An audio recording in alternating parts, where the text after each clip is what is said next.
Doutora Maitê Pimentel vai conversar conosco sobre síndrome metabólica. O que é? A gente vai descobrir, de repente a gente até passa por isso e não sabe, não é, doutora? E assim, tem a associação da obesidade com pressão alta, com glicose alta, com colesterol alto, e isso acomete 25% das pessoas adultas. 25%? Um quarto das pessoas? Muitas pessoas, né? Nas crianças, a gente tem dados de 4,2% nos Estados Unidos, então acomete muitas pessoas.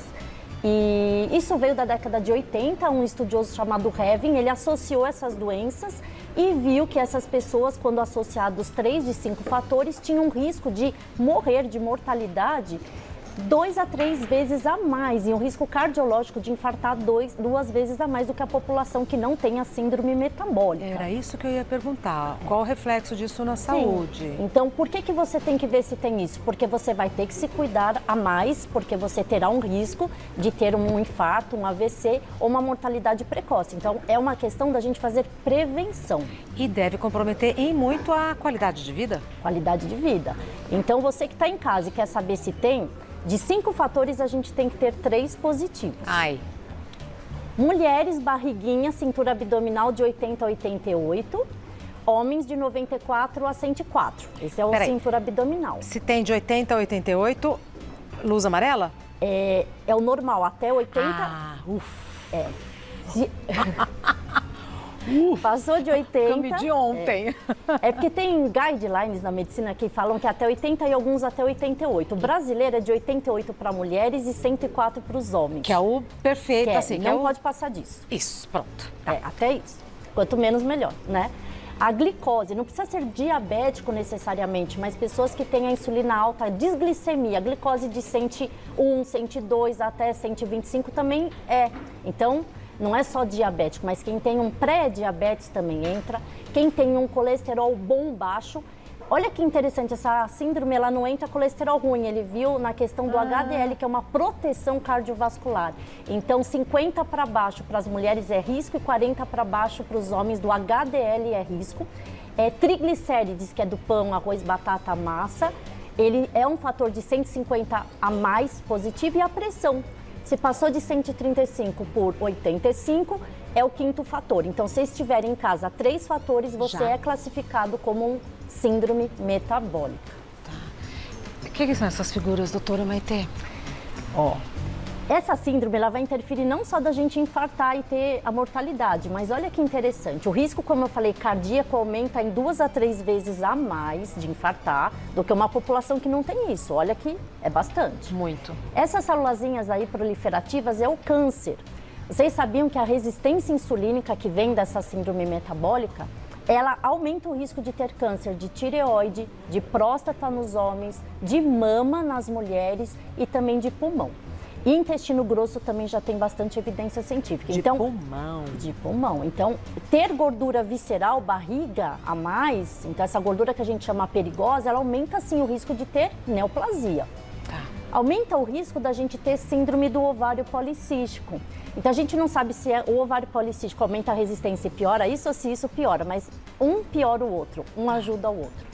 Aí a gente tem o risco de infartar aí, né, que a gente já falou do risco cardiovascular, mas aí a gente fala aqui de mortalidade cardíaca. Aqui a gente fala do cérebro. Muitas evidências e a gente sabe que isso é verdade. A resistência insulínica dá demência, dá depressão, ela mexe com o cérebro. A gente chama até isso de diabetes tipo 3. Fígado, esteatose hepática, a gente sabe que se evolui para o grau 4 é cirrose, é transplante de fígado. A resistência insulínica aumenta o risco do diabetes, aumenta o risco da gente ter obesidade e do metabolismo ficar baixo, então engorda com facilidade.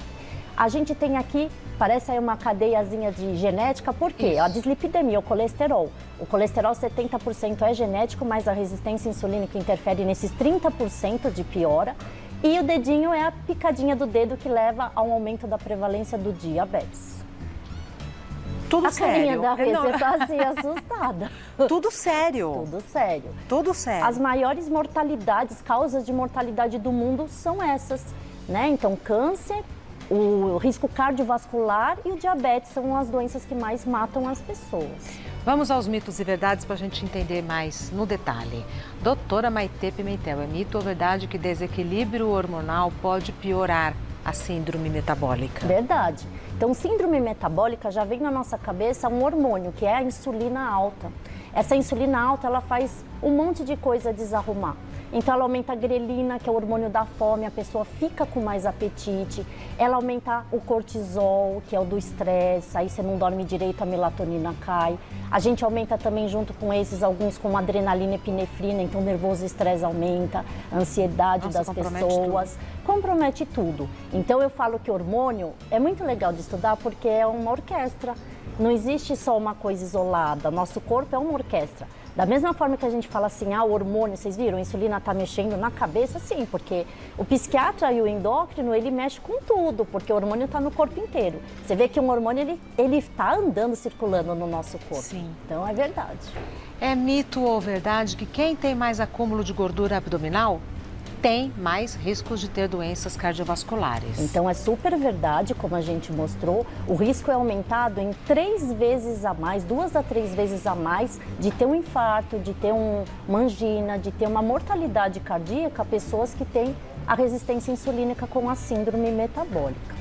Então, tem que se cuidar melhor, fazer atividade física, cuidar melhor da alimentação, diminuir o sal da comida, diminuir carboidrato, para diminuir esse risco cardiometabólico. E aumentar a atividade física? Muito.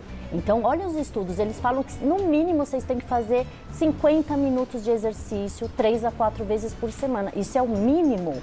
Então, quem às vezes faz uma aula uma vez por semana de pilates, está resolvendo o risco cardiovascular? Não. Não. Eu não estou falando de peso, de fortalecer, eu estou falando de coração. E os exercícios para cardíacos, Dante Pazanese soltou um estudo que musculação é muito interessante. Porque a gente pensa que às vezes é só corrida, aeróbico, porque aumenta a frequência cardíaca. Nem sempre. Porque você fazendo a musculação, você abre os receptores do músculo e você capta essa insulina, que a resistência insulínica é quando ela está mais. Olha que interessante. Então, musculação diminui a resistência insulínica. É mito ou verdade que crianças não apresentam síndrome metabólica?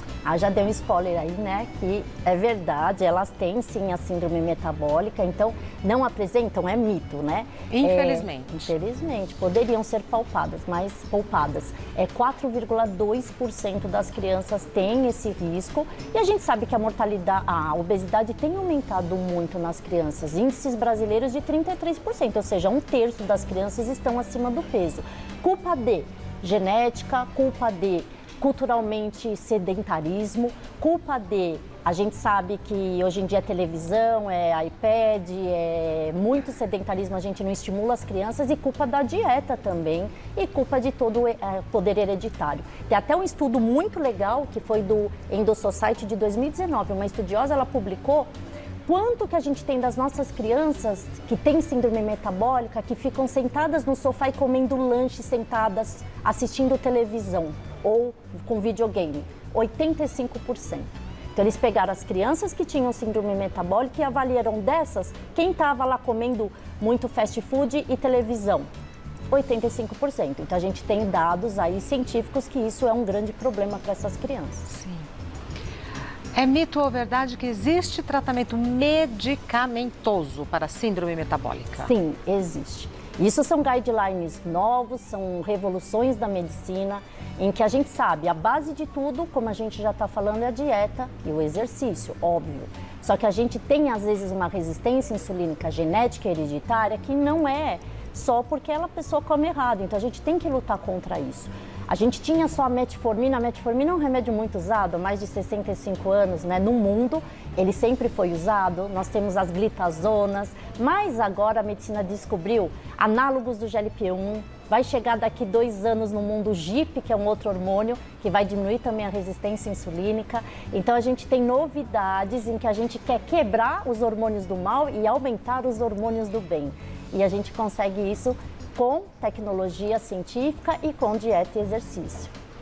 Muitas perguntas, a gente já vai responder muitas delas, não, acho que não todas, mas enfim, depois eu dou o contato da doutora Maitê, já venho. Agora sim, perguntas do pessoal de casa para a doutora Maitê Pimentel, porque é um assunto que gera muita curiosidade. A gente não quer alarmar, mas precisa informar direito, né? Não é assustar, mas, né, para a pessoa, se ela sabe que isso existe, ela vai tomar um cuidado redobrado. Exato. A Vitória diz o seguinte: jejum intermitente pode ser uma alternativa para melhorar a síndrome metabólica e a dieta low carb? Ó, a Vitória está super atualizada, né?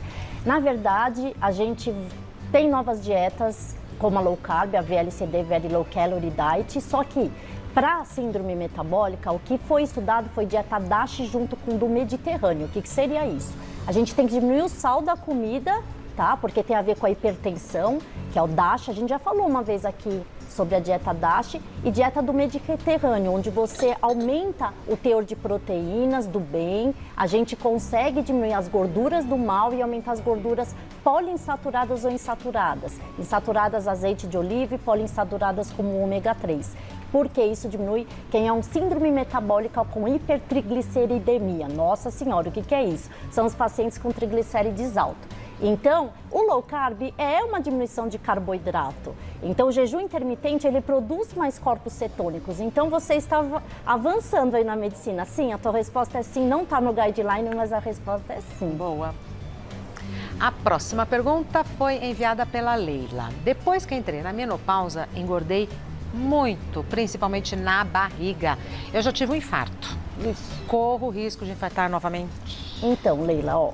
A menopausa, ela já traz um risco de infartar maior para as mulheres. Por quê? Porque você diminuindo o estrogênio, que é um protetor cardiológico, você aumenta o risco. Então, estar na menopausa já é um risco cardiovascular aumentado e o colesterol aumenta sim. Nessa fase, o metabolismo de todas as mulheres diminui em torno de 32%. Então, se você fizer a mesma dieta, o mesmo exercício, vai ficar com 30% de mais dificuldade. Olha que droga. E não só bastando isso, existe um acúmulo da gordura visceral na menopausa, que é hormonal, isso é fisiológico das mulheres. Então, a mulher sempre tem uma dificuldade a mais de perder peso, viu, meninos? Vocês ganham 30% a mais no metabolismo, vocês são sortudos. E a mulher, quando entra na menopausa, também, mas a medicina está aí para ajudar. Então, a gente tem, sim, como terapias hormonais ou de antioxidantes e métodos para a gente ajudar nessa dificuldade que é um pouco maior, sim. Então, a Leila não pode bobear. Não, você que já teve um infarto, você tem uma 50% chance a mais de uma população que não teve infarto. E a síndrome metabólica 3 vezes a mais. Então, não assustando tome cuidado e se você tem a gordura visceral, procure ajuda médica. Exatamente. Mais uma pergunta da Márcia. Tenho síndrome de ovários policísticos. Corro mais riscos de desenvolver a síndrome metabólica? Verdade. Em qualquer idade? Em qualquer idade. É lógico que quanto mais você vai aumentando esse risco de criança até um adulto, você vai ser um adulto que vai infartar mais cedo do que uma pessoa que não tem a síndrome metabólica e a síndrome do ovário policístico. Ovário policístico é uma patologia que acontece nas meninas quando elas começam a ter a vida sexual ativa e a menstruação, a menacne, primeira menstruação. É uma síndrome em que elas têm testosterona alta, hormônio masculino, com acne, com oleosidade na pele e aumento de resistência insulínica, aumentando o risco da diabetes e aumentando o risco também de ter a síndrome metabólica. Então, uma leva a outra leva a outra e uma corre atrás da outra. Então, tem vínculo e vamos cuidar, é só cuidar da resistência insulínica. Tá. Mais uma. A Rita. Quem tem síndrome metabólica pode comer frutas? Ou existe alguma restrição? Rita, as pessoas acham que fruta é só do bem, é da natureza. E tem fibra, tem vitamina, tem caloria do bem. Só que a frutose é glicose. E como essa síndrome, ela é precipitada também pelo aumento de triglicérides. O que é triglicérides? 3 açúcares. Se a frutose é um açúcar e eu comer muito fruta, você vai aumentar. E essa questão, elas falam para você comer só 2 frutas por dia, principalmente as cítricas, que têm antioxidantes, e fugir das frutas de alto índice glicêmico, manga, melancia. Mamão. Mamão tem médio índice glicêmico, não é bom comer tanto. Banana tem 22 gramas de carboidrato. Qual mais que eu falei? Mexerica, laranja, eu sempre falo da laranja e da uva, são uma das piores. Caqui também é cheio de açúcar, então tem as frutinhas do bem. Quais são as frutinhas do bem para síndrome metabólica? As berries, então, também, amora, morango, todas as vermelhinhas, ameixa pode, pêssego, kiwi, a gente pode comer também... E jabuticaba, doutora? Jabuticaba pode, e é gostoso, né? Eu tenho um pé na minha casa. Pode sim. É frutinha cítrica com antioxidante, então ela é super boa para esse fator. Jabuticaba, passar a gostar. O problema é que eu não gosto de jabuticaba, você acredita? Tem lá? Tenho lá. E o ano todo tem fruta lá. Mas eu vou passar a gostar. Se é saudável. Um creme de jabuticaba para colocar num doce, Pode? Sorvete de iogurte que não tem caloria, aí você faz o creme, eu vou te passar. De jabuticaba, bom gostoso. Vão te pedir, viu? Entre em contato com a doutora Maitê. Um creminho de jabuticaba, olha que delícia. Pronto. Mais uma pergunta. Ivone, se a pessoa fizer cirurgia plástica na barriga, pode melhorar a síndrome? Isso todo mundo achou, né, Ivone? Ivone Boscariol, é bonito esse nome. O que se pensou? A gente não tem gordura na barriga e isso faz mal? Vamos tirar a gordura da barriga, vamos limpar. E o raciocínio é pertinente, só que aí o corpo, ele tem gordura branca e gordura marrom, que é a do branco, é a ruim, que acumula energia e se transforma através da irisina em marrom, que acelera o metabolismo. O corpo, tirando a gordura branca, ele não produz a marrom, infelizmente, ele produz mais ainda gordura visceral dentro dos órgãos, então piora a síndrome metabólica. Para o corpo é uma lei da compensação, você tirou a energia dele, ele vai recompensar de outra forma, é assim que ele pensa. Então não faz efeito e ainda piora a síndrome metabólica, que pena. Não tem mágica? Não tem mágica. Não tem atalho, não tem truque, não tem. Entre em contato com a doutora Maitê Pimentel no site endoc.com.br. Endoc, do jeito que fala, endoc.com.br. E o Instagram da doutora Maitê é Maitê_médica. Mudou o Instagram dela. Maitê com THE, Maitê_médica. Muito obrigada e até breve. E eu e o pessoal de casa, a gente vai comprar a receita. Obrigada. Até breve, minha querida.